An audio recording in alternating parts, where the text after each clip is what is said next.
بسم اللہ الرحمن الرحیم۔ ماشاءاللہ متکلم اسلام وکیل احناف حضرت مولانا الیاس گھمن صاحب حفظ اللہ تعالی ہمارے ہاں زمان ہاؤس میں گھر میں تشریف لائے۔ ہمیں بہت خوشی ہے، فخر ہے حضرت پہ کہ حضرت اس وقت پوری دنیا کے اندر اہل حق اہل اسلام کی آواز ہیں اور مسلک حقہ کی تزویج کا اور تبلیغ کا موجب ہیں۔ الحمدللہ پوری دنیا میں آپ کے مداح ہیں اور پوری دنیا کے اندر آپ سے محبت کرنے والے ہیں۔ پوری دنیا میں آپ کو عزت اور محبت کی نگاہ سے دیکھا جاتا ہے۔ حرمین شریفین کے اندر بے شمار احباب کو ہم نے حضرت کے لیے دعائیں کرتے ہوئے حضرت کی تکریم اور عزت اور تذکرہ بالخیر کرتے ہوئے پایا، اور پوری دنیا کے اندر حرمین شریفین کے اندر عرب کے اندر جو لوگ خاص طور پہ ہیں وہ حضرت کے بیانات سن کر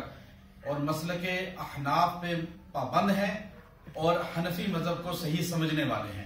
یہاں تک کہ بے شمار نوجوان ایسے ہیں جو مجھے خود ملے جنہوں نے کہا کہ ہم نے مولانا الیاس گھمن صاحب دامت برکاتہم العالی کے خطبات بیانات سن کر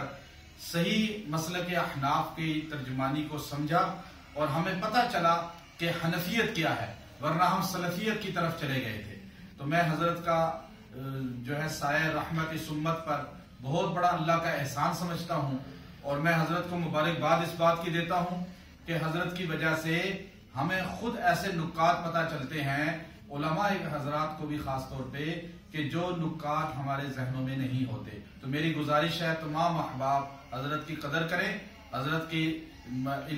علمی مقام اور آپ کی عظمت کو سمجھیں، اور ہماری دعا ہے اللہ رب العزت حضرت کا سایہ شفقت تادیر ہمارے سروں پہ سلامت رکھے۔ اور میں چونکہ بیت اللہ شریف کے چابی بردار شیخ عبد الرحمن بن صالح الشیبی